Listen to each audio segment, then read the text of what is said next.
अस्सलाम वालेकुम, कैसे हैं आप सब। Welcome back to my channel. Australia tour के लिए पाकिस्तान का टेस्ट स्क्वाड अनाउंस हो चुका है। The newly appoint chief selector Wahab Riaz साहब ने ये जो पाकिस्तान का टेस्ट स्क्वाड है 18 रुकनी ये टेस्ट स्क्वाड है वो अनाउंस किया गया है। एंड जिसमें शान मसूद कैप्टन हैं, बाबर आजम हैं, आमिर जमाल, अब्दुल्ला शफीक, अबरार अहमद, फ़हीम अशरफ, हसन अली, इमामुल हक, खुरम शहजाद, मीर हमजा, मोहम्मद रिजवान, मोहम्मद वसीम जूनियर या जूनियर मेंशन नहीं, I think Mohammad Wasim junior ही होंगे, नौमान अली, साइम अयूब, सलमान अली आगा, सरफराज अहमद, सऊद शकील, शाहीन शाह आफरीदी।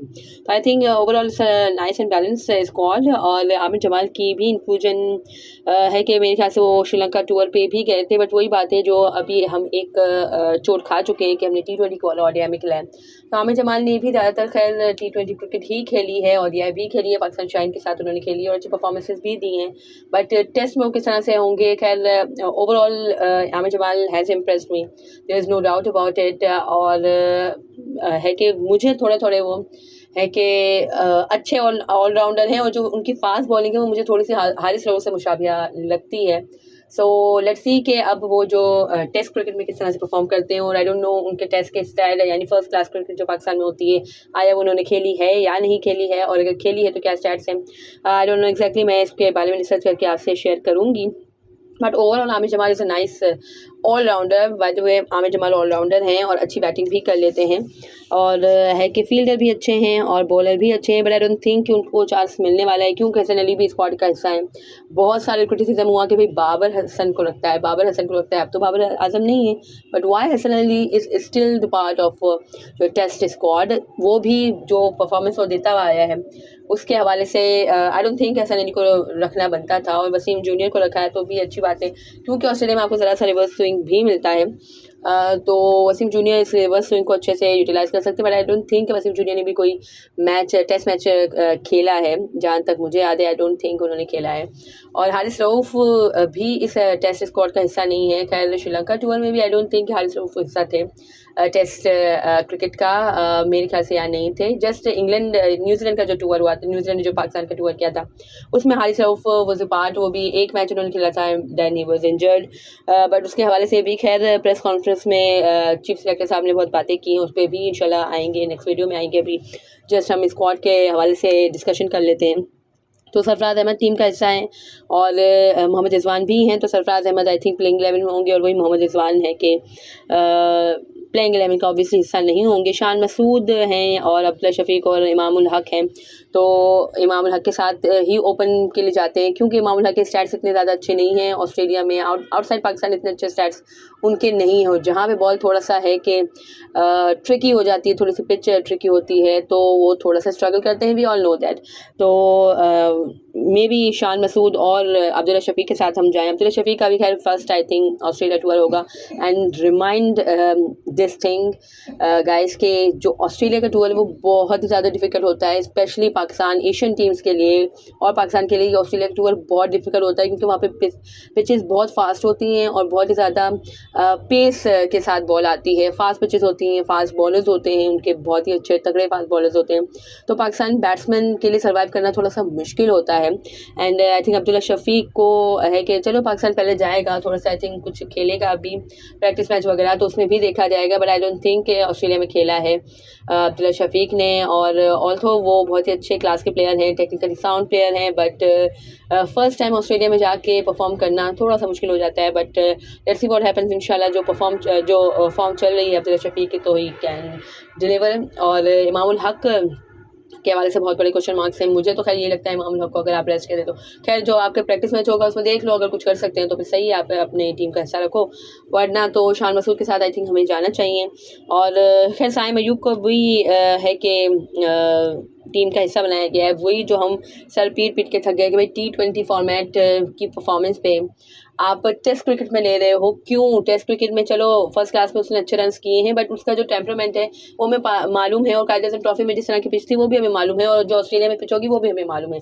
कभी कभी तो मुझे लगता है साइमन के साथ कोई है कि कॉन्स्पिरेसी तो नहीं चल रही, क्योंकि PSL में उसने बहुत अच्छा परफॉर्म किया था और ही हैज़ अ टैलेंट, ये बात है, there is no doubt about it, he has a talent. But उसे मुश्किल कंडीशंस में फेंका जा रहा है। हमने देखा कि T20 में भी आफ्टर PSL जब है कि हमने पता नहीं कौन सी टीम बना के भेज दी थी, ना बाबर, ना रिजवान, ना फ़खर, ना कोई एक, ना शाहीन, कुछ भी नहीं था।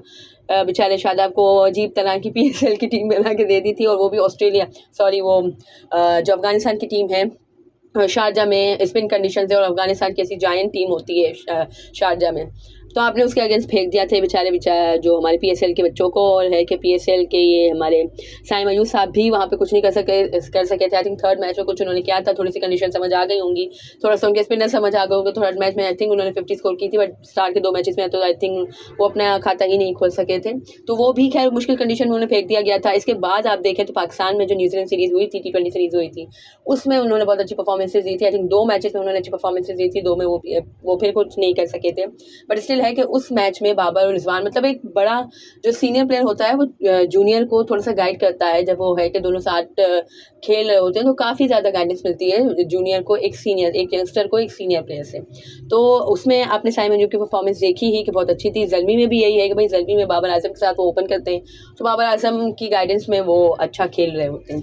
और अब आप ऑस्ट्रेलिया के फास्ट पिचेस पे, खैर मुझे नहीं लगता है कि प्लेइंग 11 का हिस्सा बनाना चाहिए उनको, बट स्टिल अगर आपने बनाया तो बहुत ही ज़्यादा आप बड़ा ब्लेंडर करेंगे, क्योंकि ऑस्ट्रेलिया के फास्ट पिचेस पे आप इसको जाके नहीं रख सकते हैं। CPL में बेशक उसने परफॉर्म किया है, वेस्ट इंडीज़ की भी कंडीशन इतनी ज़्यादा अच्छी नहीं होती, बट ऑस्ट्रेलिया की कंडीशंस बहुत ही ज़्यादा टफ होती हैं गाइस, बहुत ही ज़्यादा टफ होती हैं। तो आप साइम अयूब को इस तरह से नहीं फेंक सकते उस कंडीशन में। और आपको अव्वल तो टेस्ट क्रिकेट के लिए अभी उसको सिलेक्ट करना ही नहीं था, आपको T20 के लिए अभी जस्ट उसको रखना था। अभी T20 सीरीज़ आनी है ना हमारी, ऐसी क्या आपको है कि जल्दी पड़ गई थी कि आपने टेस्ट स्क्वाड में उसको डाल दिया। ऐसे तो आप मोहम्मद हुरैरा को आपने नहीं डाला, मोहम्मद हुरैरा को आप रखते, मोहम्मद हुरैरा की अच्छी परफॉर्मेंसेज हैं कायद-ए-आज़म ट्रॉफी में, और वो इस तरह का, मतलब जिस तरह के थोड़ा सा एग्रेसिव खेलते हैं साइम अयूब, मोहम्मद हुरैरा उस तरह के प्लेयर नहीं है। वो भी टेक्निकली साउंड है, तो आप उनके साथ जा सकते थे। और वो भी है कि श्रीलंका टूर में मोहम्मद हुरैरा टीम का हिस्सा थे, उन्हें एक मैच भी नहीं मिला। आई थिंक प्रैक्टिस मैच भी उन्होंने नहीं खेला, इसके और अब हमने उनको ड्रॉप कर दिया। तो ये भी तो कुछ होना चाहिए ना। वही चीज़ है जो मैं हमेशा कहती हूँ, भाई सिस्टम, एक बंदा जाता है, दूसरा बंदा वो फिर अपनी मर्जी के नए लड़के लेके आ जाता है। मोहम्मद हुरैरा हमारी टीम का हिस्सा रहे थे, ऑल्सो उन्होंने मैच नहीं खेला था, बट अभी भी उन्हें रखना चाहिए था ना, कंटिन्यू रखना चाहिए था। मोहम्मद हुरैरा डिजर्व करते हैं। साइम अयूब को आपने लिया, Saim Ayub is an opener की जरूरत तो बहुत ज़्यादा है हमारे पास है, मामूल हक हैं, अब्दुल्ला शफीक हैं, शान मसूद ओपन करते हैं, और फिर अब आपने साइम अयूब भी ले लिया। भाई मिडल ऑर्डर में हमेशा हमें प्रॉब्लम होती है, जस्ट सऊद शकील के अलावा मिडल ऑर्डर में कोई हमें परफॉर्म करके नहीं देता। सरफराज अहमद है चलो, लेकिन वही है कि इतना ज़्यादा है कि ऑस्ट्रेलिया की पिच बहुत ज़्यादा मुश्किल होती है, तो आपको मिडल ऑर्डर, क्योंकि Mohammad Huraira middle order batter है, तो आपको उनके साथ जाना चाहिए था। एनीवेज आमिर जमाल की सिलेक्शन सही है, अबरार अहमद को भी लिया है। खैर वहाँ पे इतनी ज़्यादा स्पिन कंडीशंस नहीं होंगी, बट स्टिल है कि शायद इंशाल्लाह वो अच्छी परफॉर्मेंसेस दें वहाँ पे। ज़्यादा खैर मेरे ख्याल से पाकिस्तान को फास्ट बॉलर्स पे रिलाई करना पड़ेगा। मोहम्मद वसीम जूनियर अगर तो टेस्ट क्रिकेट अच्छी तरीके से खेल सकते हैं तो वो अच्छा साबित होंगे, क्योंकि नए बॉल से रिवर्स स्विंग होता है वहाँ पे, तो है कि मोहम्मद वसीम जूनियर उसको अच्छे से यूटिलाइज़ कर सकते हैं। और खुरम शहजाद भी है कि आई थिंक फास्ट बॉलर ही हैं, या वो भी टीम का हिस्सा है। मीर हमजा भी हैं, बट आई डोंट थिंक, मतलब वही है कि इतने टफ टूर पे आप इस तरह के बॉलर्स को नहीं भेज सकते। चलो हसन अली को आपने लिया, सही है, और शाहीन को आपने लिया, शाहीन भी इंशाल्लाह वहाँ पे अच्छे परफॉर्मेंसेस देंगे, उम्मीद है।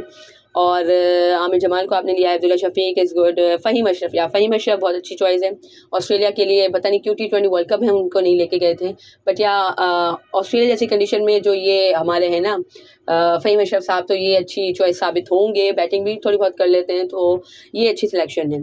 और हसन अली भी, खैर I don't think Hasan Ali को पार्ट होना चाहिए टीम का, मतलब प्लेइंग 11 का पार्ट होना चाहिए, क्योंकि हसन अली की जो पेस है वो बहुत ही ज़्यादा इस वर्ल्ड कप में तो मुझे बिल्कुल ही बहुत ही ज़्यादा मायूस किया है, एक हसन की पेस ने और एक ये हमारे शाहीन शाह अफरीदी की पेस ने। अब है कि खुदा करे कि अच्छी परफॉर्मेंस दें शाहीन शाह अफरीदी को वहाँ पे जाके, और हसन अली भी खैर अच्छी पेस से, थोड़ी पेस वहाँ पे निकालनी पड़ेगी, वरना तो फिर आप इस तरह की पेस है वहाँ पे नहीं कामयाब होने लगे। So that was it. और भी खैर हम इंशाल्लाह इस पे करेंगे तफसीर तज्ज़िया भी करेंगे, जब तक हमारी टेस्ट सीरीज स्टार्ट नहीं होती। प्लेइंग 11 किस तरह की होगी, मज़ीद उस पर बातचीत करेंगे, और आमिर जमाल के स्टैट्स पे भी हमें बात करनी है। सो इंशाल्लाह ये सब कुछ होगा बट नेक्स्ट वीडियोज़ में। तब तक के लिए अल्लाह हाफ़िज़।